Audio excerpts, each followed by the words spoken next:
Christmas दुनिया का सबसे बड़ा फेस्टिवल।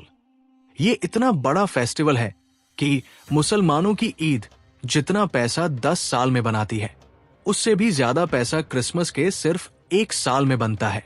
लेकिन आखिर ये क्रिसमस मनाया क्यों जाता है? क्योंकि आज दुनिया के सबसे बड़े रिलीजन क्रिश्चियनिटी का ये मानना है कि इसी दिन, क्रिसमस के दिन, जीसस ईसा अलैहिस्सलाम पैदा हुए थे। लेकिन अब क्वेश्चन ये है कि अगर यही दिन 25 दिसंबर ईसा अलैहिस्सलाम की बर्थडे है, तो फिर मुसलमान इसे क्यों नहीं मनाते? क्योंकि यहाँ पर एक बहुत बड़ी कंफ्यूजन है। आज से 2000 साल पहले ईसा अलैहिस्सलाम फलस्तीन के एक छोटे से शहर में एक मिरेकल से पैदा हुए।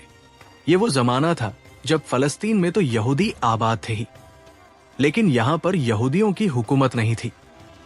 हुकूमत उस वक्त की एक बहुत बड़ी सुपर पावर रोमन एम्पायर की थी, जब रोमन एम्पायर अपनी ताकत की पीक पर थी। और यहाँ के बादशाह का नाम था सीजर ऑगस्ट, जो रोमन एम्पायर का सबसे ताकतवर बादशाह था। और इसके नाम को आज हम सब बहुत अच्छी तरह जानते हैं, क्योंकि इसी नाम पर साल के एक महीने का नाम भी रखा गया है, ऑगस्ट। जैसे ही ऑगस्ट अपनी ताकत की पीक पर पहुंचा, उसने वही गलती की जो हमेशा हर बादशाह इस पोजीशन पर पहुंचकर करता है।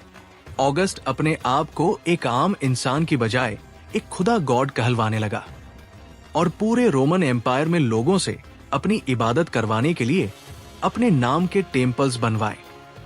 अगर हिस्ट्री को देखा जाए, जब भी कोई शख्स इस लेवल की ताकत तक पहुंचता है, तो अल्लाह उसके गुरूर को तोड़ने के लिए बिल्कुल मूसा अलैहिस्सलाम की तरह एक माइटी प्रॉफिट भेजता है।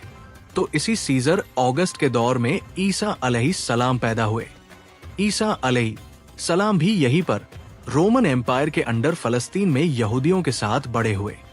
लेकिन ईसा अलैहिस्सलाम बचपन से ही अपनी एज के बाकी सारे नॉर्मल बच्चों से बहुत ही डिफरेंट थे, क्योंकि बचपन में एक बार ईसा अलैहिस्सलाम अपनी मां मरियम के साथ एक बाजार में घूमते घूमते कहीं गायब हो गए और काफी ढूंढने के बाद भी वो पूरे बाजार में कहीं नहीं मिले।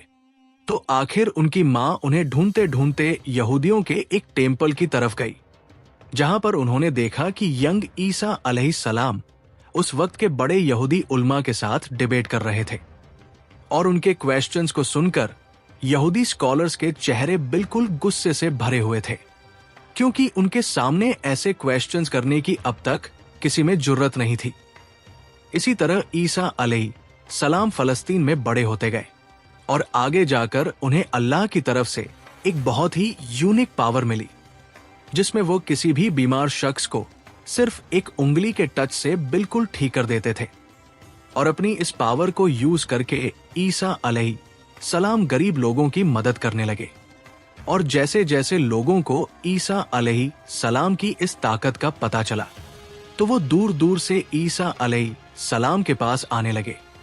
और इसी तरह आहिस्ता आहिस्ता ईसा अलैहिस्सलाम की पॉपुलैरिटी पूरे फलस्तीन में फैलने लगी। आखिर ईसा अलैहिस्सलाम इतने फेमस हो गए कि वह जिस भी शहर की तरफ जाते थे, वहां के सारे लोग उन्हें वेलकम करने के लिए उस शहर से बाहर निकल आते थे। और ईसा अलैहिस्सलाम अपनी पावर से उन सब की बीमारियां दूर कर देते थे। यहां तक तो सब बिल्कुल ठीक था, लेकिन आहिस्ता आहिस्ता ईसा अलैहिस्सलाम अपने फॉलोअर्स को बिठाकर उनके सामने स्पीच करने लगे। और इन स्पीच में वो बार बार लोगों को ये समझाने लगे कि आज हमारे इस रिलीजन को सिर्फ और सिर्फ इन यहूदी स्कॉलर्स ने तबाह किया, जो अपने टेम्पल्स में बैठकर सिर्फ गरीब लोगों से चंदा जमा करते हैं। और सिर्फ कुछ पैसों के लिए यही स्कॉलर्स तौरात की आयत को चेंज करके अपनी मर्जी के फैसले लिखते हैं। और हर स्पीच में बार बार ईसा अलैहिस्सलाम यहूदी स्कॉलर्स को मुनाफिक कहकर पुकारने लगे। ये सब सुनने के बाद यहूदी आवाम तो ईसा अलैहिस्सलाम की इन बातों से बहुत इंस्पायर होते थे। लेकिन ईसा अलैहिस्सलाम की इन बातों से यहूदी स्कॉलर्स के धंधे खराब होने लगे, जिसकी वजह से यहूदी उलमा के दिलों में ईसा अलैहिस्सलाम के लिए सख्त नफरत पैदा हुई। और वो ये प्लानिंग करने लगे कि किसी तरह ईसा अलैहिस्सलाम को मारकर उनसे अपनी जान छुड़ा दे। लेकिन सुपर पावर रोमन एम्पायर की हुकूमत में ऐसा करना इम्पॉसिबल था।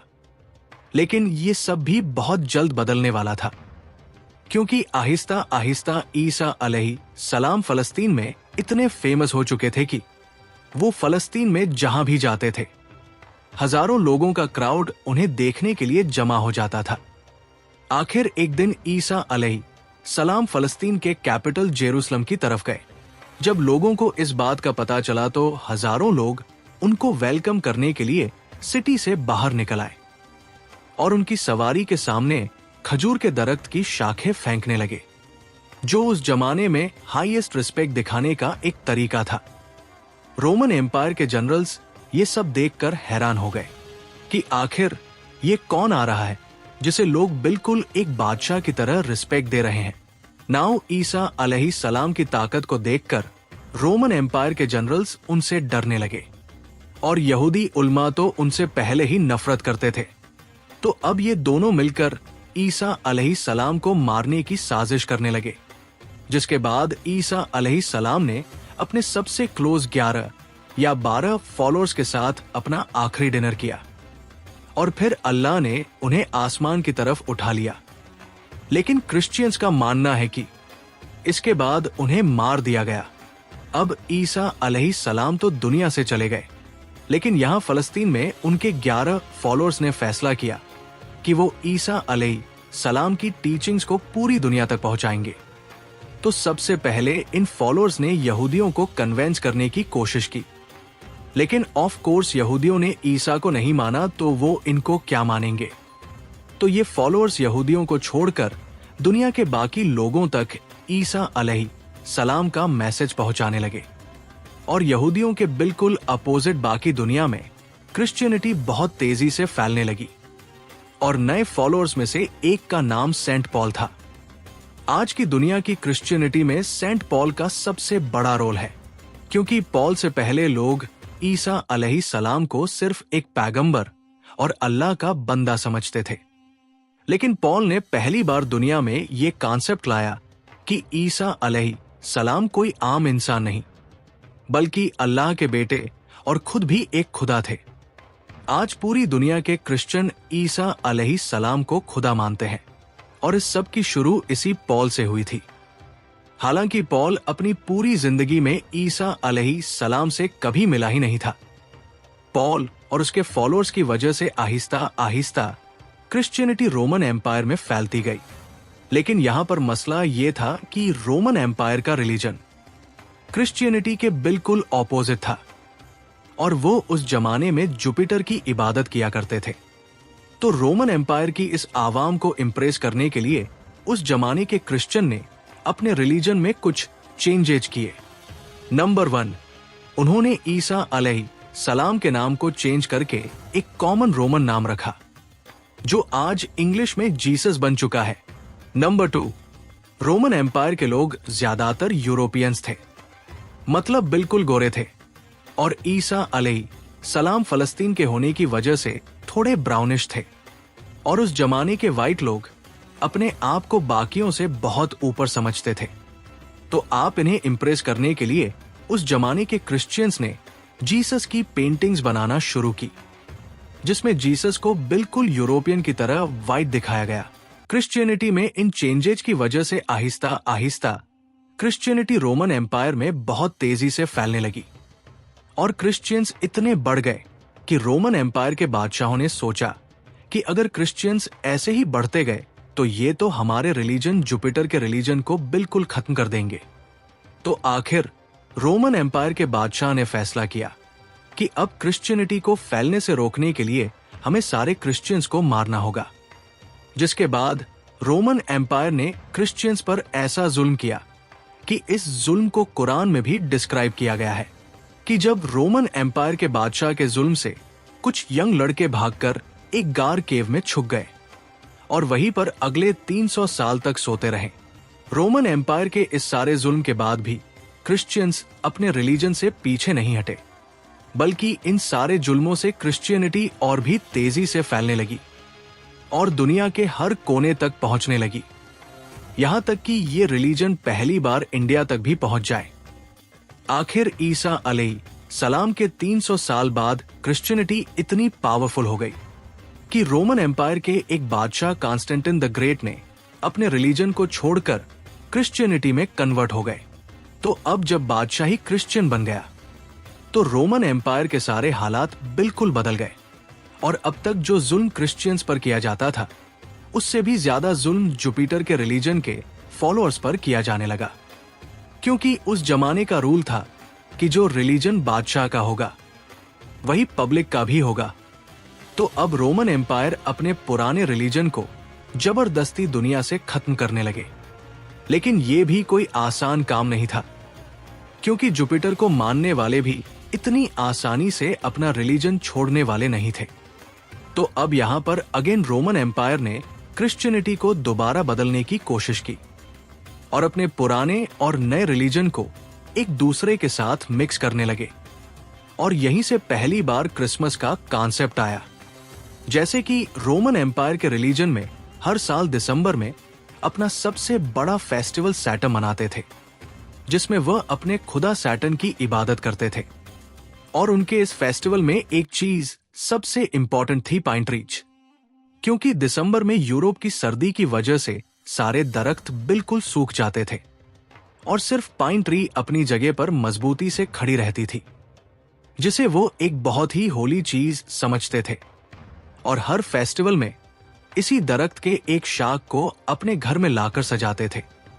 तो अब रोमन एम्पायर ने अपनी पूरी सल्तनत को एक रिलीजन में जमा करने के लिए अपने पुराने रिलीजन से फेस्टिवल्स उठाए और अपने नए रिलीजन से जीसस क्राइस्ट और इन दोनों को मिला दिया और कहा कि जीसस क्राइस्ट दिसंबर के महीने के आखिर में पैदा हुए थे।